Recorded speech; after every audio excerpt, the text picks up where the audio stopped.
Welcome to the FFL Weekly, your one stop for all things fantasy football.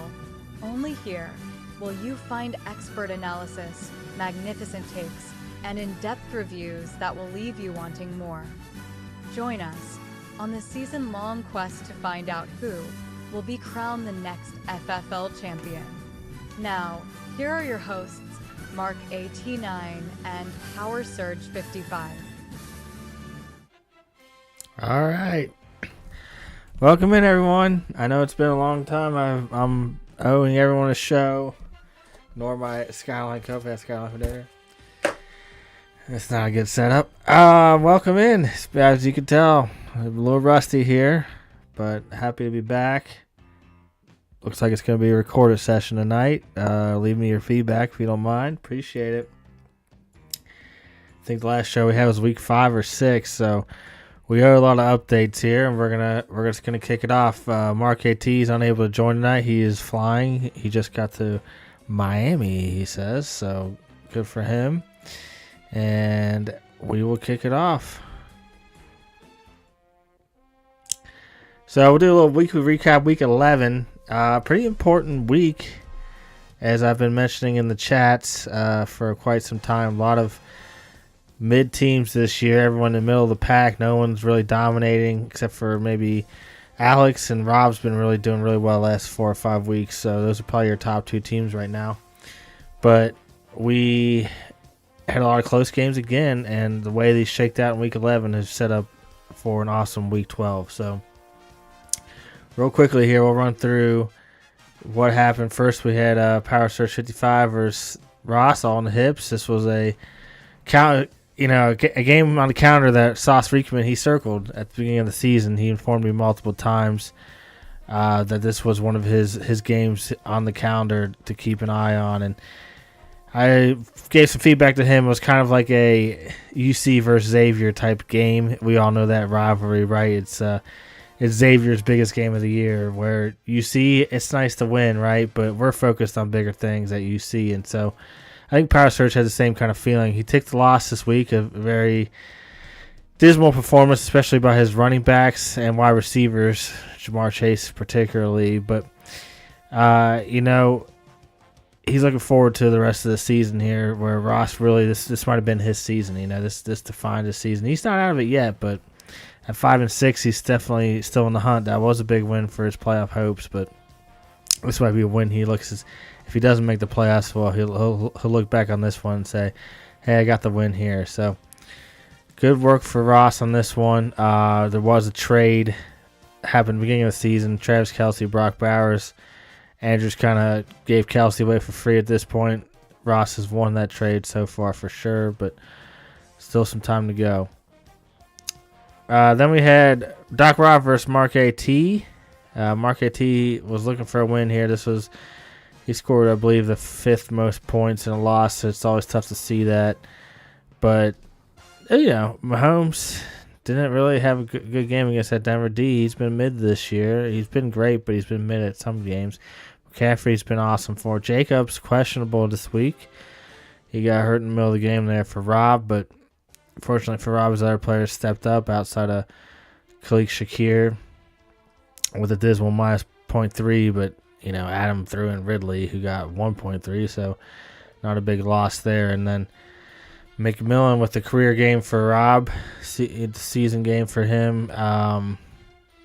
Was trying to pick him up myself, but it looks like Rob's going to be a little stingy there on that. So good win for Rob. Pit defense, when you're playing the Bengals, anything can happen. I think Ryan's got the Patriots D this week, so he'll probably put up a lot of points as well. So good game for Rob. He continues his impressive streak. I believe he's won 4 or 5 in a row now.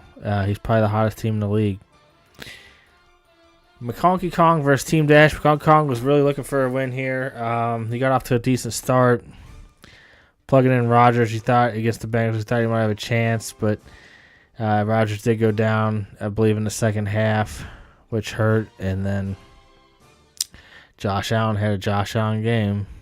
Fucking 3 TDs passing, 3 TDs rushing, just ridiculous. It's hard to beat anyone like that. Outside of that, Dash had a pretty shitty game.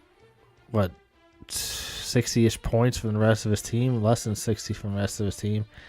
He's been sorely lacking a second running back since Scatterby went down. So, again, Alex, I'm your guy for running back. Let me know. And outside of Josh Allen's performance, like I said, pretty much garbage across the board. Good jobs by the kickers in this one, if we want to hang our hat on something. So Drake London has been really good for Ryan the second half, but I think he might be doubtful this week. So Ryan's not out of it yet. He really needed to win here, though, to keep him in it. It's going to be a lot to overcome here in the final 3 weeks if he wants to make the playoffs. Looks like he'll be playing the role of spoiler, something rare for him, so we'll see how he does. Madden versus Jar Pickles. Jar Pickles is back. Captain Gator, he's feeling good again after a midseason stumble there. This was a pretty low-scoring game, but Captain Gator's able to pull it off. He's got Purdy back in the lineup. Henry looked good. Brown had a solid game.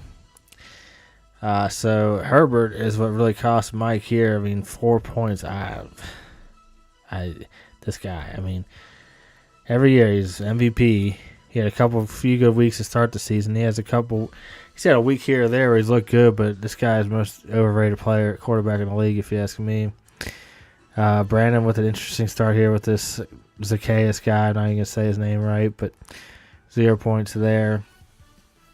Kittle has been a big part of Brandon's resurgence here the last couple of weeks. He's been big for Brandon, so look out for him.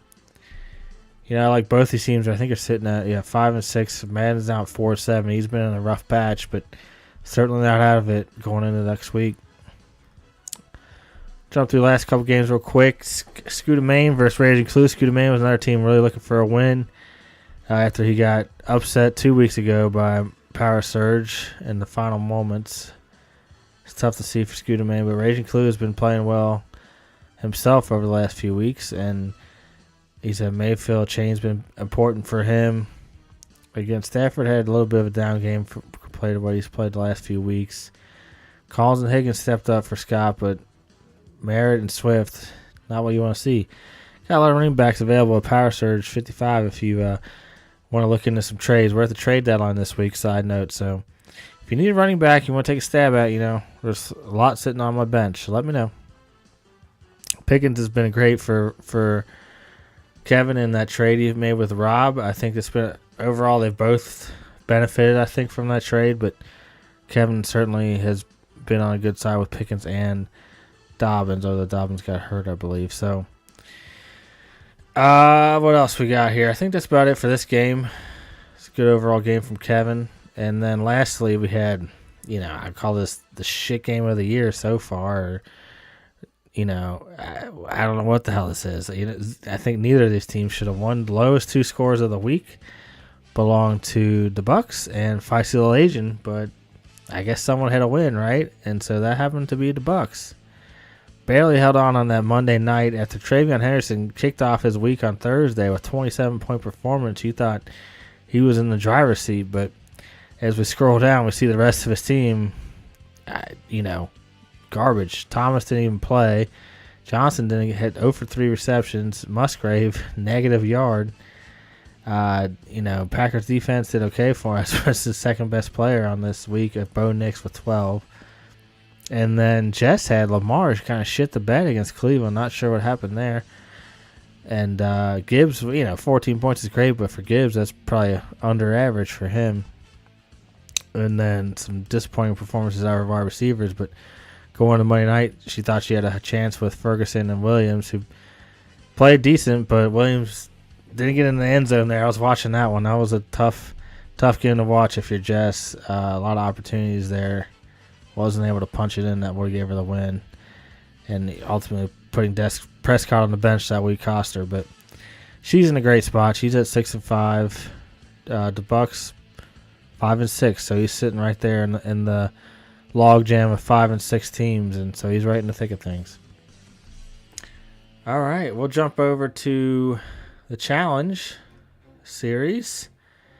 And one thing in my lack of... I'm turning my head over here to the chat. We got Feisty Asian here. Welcome.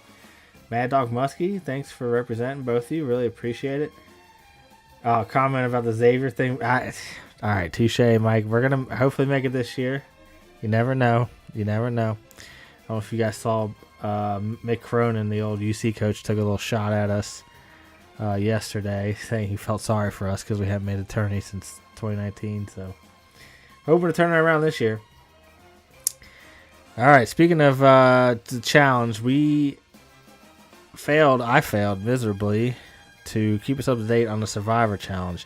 We're going to get to that in a second, but last week was the ultimate week for the winner, week 11. So, first we'll go through our weekly challenges, and we have some updates here, and I'd like to let you know that there was no bias in these, but as we see, week 8 was starting wide receiver most receptions, 9 was highest scoring tight end, week 10 smallest margin of victory, in week 11 we had starting running back with the most rushing yards. So as we jump down here, we can see that Andrew won the challenge in 3 weeks, week 8, 9, 10, with Chase had 12 receptions, Bowers with 31 points at tight end led that week, and in week 10 he beat Scott by 1 point on the nose. So lucky Andrew here. And then we could see Kevin last week won the challenge with Achane, 120 rushing yards. He had the most rushing yards of any starting running back. And your high score winners here with nice little diversity here with Brandon, Ryan, Jess, and Rob. So congrats to those players. Respects UCLA over UC. I'm not sure what that comment means, Mike. We'll continue, but back to the survivors we mentioned. So 12 teams enter, 1 team survives. So we went down to week 11 last week was the final 2 teams survived. So we'll run through. Scott got eliminated week 1, then Brandon, Adam. Then we saw, who was that? Ryan went down. That's right. Ryan won the first year. Then Mike sadly went away, followed by Jess. Then Kevin. Andrew held on longer this year, but still got eliminated. Then Alex. There's a lot of, Nate. I'm not gonna lie, but Nate didn't expect him to be here in the final 3. Fortunately for him, he was eliminated 2 weeks ago, which left us with between Rob and Ross. And ultimately, it was Rob. Doc Robert, ladies and gentlemen, is your 2025 Survivor Series champion. He went down to the wire with Ross in week 11. If we go back to the scores, you'll see Ross had 107, which is a great score to have, and especially in the final elimination game. I mean, it's really tough to beat. But he ran up against Rob, who put up 114. So congratulations, Doc Robert. You are the champion for 2025 Survivor. All right, we will jump back real quick. Let me get out of this screen. Hold on. And we will go to back to the recap. Jump into week 12. So if you saw my note earlier this week, but a lot of games can play out in week 12. We could have some crazy mayhem over the final 2 weeks of the season. So first, we got Wilson up against fucking Trash. I'm going to get demonetized for that one, thanks to Bucks. But fucking Trash has got his lineup updated. We got a close matchup here, 92-89. Andrew's going to need some help out of Drake May. Hopefully he's going up against Henderson. So this might be the decision here in how much the Bungles give up to these guys. So if May torches them with some touchdown passes, Andrew's probably in a good spot. But if Henderson just runs all over him like the fucking Pittsburgh Steelers did last week, then Henderson's going to get all the points in this one. Andrew will be in a tough spot. So I think this game ultimately will come down to that game itself. So we'll see what happens. Andrew, Judkins, and Dowdle had some bad weeks the last couple weeks. Let's hope they can turn around. But he might put some of these backups in on the bench. So Chase with the big suspension, that's going to hurt him this week. But maybe he'll get his team fired up to play. So we'll see what happens there. This, for other teams, you probably want Andrew to win this one. Guilty as charged. I'll say I want to win too. But for the mayhem to happen, Power Surge needs to win this game. But obviously Nate's going to do his best to win and get to 6-6, which will put him in a great spot for the final push. Kong going to play spoiler here. He's not out of it yet, though, so obviously a big win here for him would do wonders, but he's already projected to be down 25 points. I'm not sure if he has his lineup set. He's got London in here still, so maybe it'll bump it up a few points when he gets in replaced. But again, Brandon's team's on the rebound with Purdy being back, Henry looking better, and Brown doing okay. So looks like he's got Pearsall. He might finally be back as well. So he's got a couple of Monday night guys. You always love to have Monday night guys going in a matchup. I want to lean Jar Pickles on this one, but again, we would want McConkey to pull off the upset for the Mayhem. Infinity and Bijan versus All in the Hips. This is a 4-7 versus 5-6 matchup, so Mike really wants to get off the pine here and get a win. Right now, he's projected to win by a point, so very close, less than a point even.